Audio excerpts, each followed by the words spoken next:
مساء الخير واهلا بيكم مع حلقه جديده من بوكس تو بوكس. عايز ابدا الحلقه النهارده بموضوع في وجهه نظري مهم جدا وشاغل الناس، بس الناس عماله تقرب وتبعد، يعني مش عارفه تبني الصوره الكامله على انتوني موديست المهاجم الفرنسي اللي ضمه النادي الاهلي مؤخرا. وعندي اسباب الكلام عنه. اولا لان هو اللعيب الوحيد في فرقه الاهلي دي كلها اللي كولر قرر انه ما ياخدش اجازه، مدهم 5 ايام اجازه. قال لك موديست الوحيد اللي ما فيش اجازه وقاعد وهيتمرن وهيشتغل ومعاه المدرب ولياقه بدنيه وبرنامج بدني ويسابق الزمن ويسابق الريح وكل حاجه، علشان خاطر الكلام اللي بيتقال ان موديست غير جاهز بدنيا. اوكي. الحاجه التانيه، الناس محتاره، لان هي برضو حتى المهاجم غير الجاهز بدنيا الناس ممكن تبني صورة كاملة من تحرك ليه، من تسديدة، من توقيفة، من ثرو باص بيعمله وهو بيشتغل وات ايفر ايه. يعني لغاية دلوقتي الناس مش شايفة في موديست مهارة تحسسهم ان هو مهاجم كبير. الحاجة التالتة اللي عايز اقولها انه هل الاهلي استعجل وجاب مهاجم؟ احنا بقالنا سنتين الاهلي بيقول هيجيب مهاجم يعني، بس المره دي قال لك لازم يجي المهاجم. حتى الراجل البرازيلي اللي بيلعب في كوريا ده اسمه سوزا، ولا التاني اللي بيلعب في تركيا موليكا، ولا لما اتاخر التفاوض وكان صعب وفلوس كتير والانديه مش عايزه تسيب والحاجات دي، قال لك برضه لازم نجيب لعيب. دي ما فيهاش هزار. ليه؟ قال لك لان الاهلي في الفتره من 15/9 انطلاق الموسم بالنسبه له، السوبر الافريقي اللي كان في السعوديه قدام اتحاد العاصمه الجزائري وخسر الاهلي 1-0 وموديست ما لعبش، ما كانش مقيد لغايه نهايه السنه، نهايه ديسمبر. دي الفتره اللي فيها الزخم الاهلاوي، فلازم يجي مهاجم يساعد، وبناء عليه تم الموافقه على رحيل محمد شريف. فلازم يجي مهاجم يساعد هجوم النادي الاهلي، كمان مع ايقاف كهربا 6 مباريات من نهايه الموسم الماضي صدر القرار. فالناس عارفه الاداره الفنيه في الاهلي ان كهربا موقوف وانه شريف خلاص قرروا يمشي، فلازم يجي مهاجم مع صلاح محسن ومع كهربا يشتغل. فهل الاهلي جايب مهاجم يساعده في ال3 شهور دول اللي فيهم بقى ايه؟ السوبر افريقي كان وما كانش مقيد، فده خلاص خرجوا من الموضوع، وفي ماتشات المحليه دوري وكاس، وفي الدوري الافريقي اللي هينطلق يوم 20 مع سيمبا التنزاني، ثم كاس العالم للانديه في ديسمبر، ثم سوبر الابطال البطوله المصريه بشكلها الجديد اللي هي السوبر المصري بشكله الجديد، 4 فرق في نهايه السنه او في النص الثاني من شهر ديسمبر، وكاس العالم للانديه في النص الاولاني يعني. فهل الاهلي بيجيب مهاجم يساعده في ال3 شهور المهمين جدا دول بالنسبه له، او ال4 شهور المهمين دول بالنسبه له، ولا جاب مهاجم علشان يساعده الاهلي يرجع لمستواه؟ دي اول علامه استفهام. الحاجه الثانيه، الراجل مفيش اي اماره غير انه كولر مقتنع بيه، فبيديله الفرصه الكامله لاستعاده مستواه. بس دي سلاح ذو حدين. انا مش عايز احكم الحكم النهائي، يعني مش عايز اقول انه مهاجم فاشل او مهاجم ناجح. لازم برضو الواحد يحكم بعد 6 و7 و8 ماتشات عشان يبقى الحكم سليم ودقيق.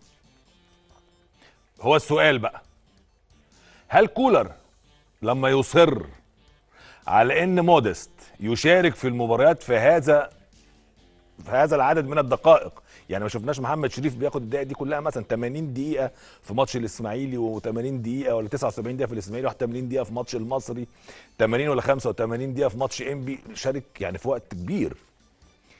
هل ده في صالح اللاعب ولا ضد اللاعب؟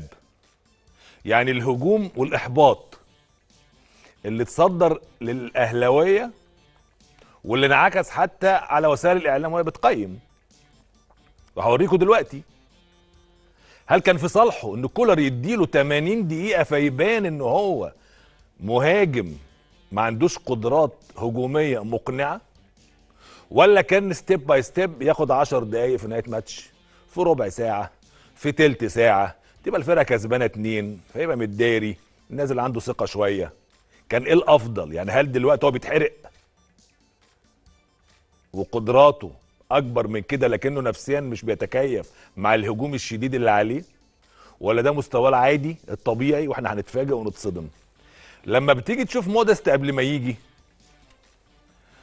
والناس بتقيم الصفقه قبل ما يجي، يعني بنجيب الارقام بتاعته لعب فين والكلام ده، تبص يقول لك ده لعب عنده 35 سنه، كنا بنقول كبير في السن. بس كتير ناس اتكلمت وكلمت كلام صحي، يعني قال لك انه الوقت مش بالسن وانه ممكن يبقى عندك 35، وقال لك عبد الله السعيد 38 سنه وكريستيانو بيلعب ل 38 سنه، وفي مصر احمد فتحي لسه بيلعب وشريف اكرامي لسه بيلعب وطارق حامد لسه بيلعب وبلا بلا بلا. ماشي، طالما بتحافظ على نفسك اوكي. وراجل كان بيلعب في المانيا، وراجل جايب وفق الارقام اللي اعلنت وقتها 85 جول في المانيا، ولعب 209 مباريات في انديه في المانيا، ولعب في فرنسا وجايب 31 جول وحاجات زي كده يعني. لكن هل اللاعب مقنع؟ بعد مباراة الاسماعيلي رغم ان الاهلي كسبها 3-1، بس طلعت المواقع تنتقد اداء مودست. كرة 11 قال لك 0 في كل شيء تقييمها المودست، ارقام سلبيه بالجمله لمودست في لقاء الاسماعيلي. بص لما رصدوا الارقام قال لك ايه؟ ارقام مودست في مباراه الاهلي والاسماعيلي كالتالي. قال لك لعب 79 دقيقه قدام الاسماعيلي، اهداف 0، صناعه 0، تسديد على المرمى 0، تسديد حتى خارج المرمى 0، يعني حتى ان يشوط كوره تطلع بره ما شاطش 0، ترقيص او مراوغات 0، تمريرات يعمل تمرير ثرو باص يفتح يجيب جول او يساهم او يصنع 0، تمرير طولي 0، التحامات هوائيه 0. الارقام دي اللي رصدتها المواقع بعد مباراه الاسماعيلي وكانت صادمه. التحامات ارضيه 0، فقد الكره 3 مرات من 7 مرات لمس فيهم الكره، عمل 6 تمريرات منهم 3 صحيحه. دي ارقام مودست في مباراة الاسماعيلي. المواقع بقت مستغربة جدا من الاداء بتاع مودست.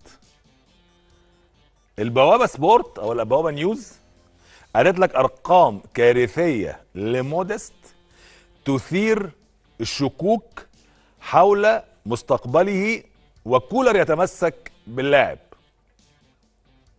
ده الكلام بتاع البوابة سبورت وفق الاداء بتاع مودست. اهلي نيوز اعتبر ان مودست معاقب من كولر، قال لك كولر يصدم مودست داخل الاهلي خلال التوقف الدولي، وتفاصيل مثيرة ان هو رفض ان مودست ياخد اجازة زي باقي زمايله. ده اللي خلى الفجر يتكلم عن ان الاهلي بيبحث عن مهاجم. تخيل، بيقول لك بعد اداء مودست مهاجم دولي على اعتاب الاهلي مجانا. ده اللي بيقوله الفجر.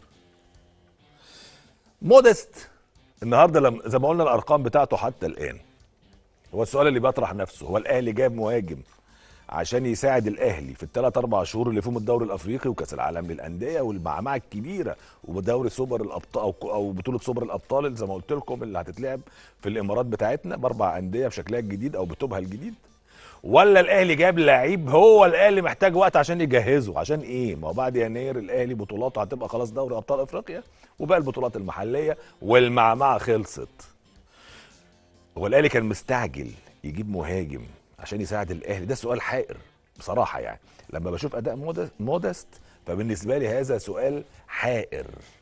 هل كولر على حق ان يديله كل هذا الوقت فيظهر قدام الجمهور بهذا الشكل والناس محبطه من ادائه.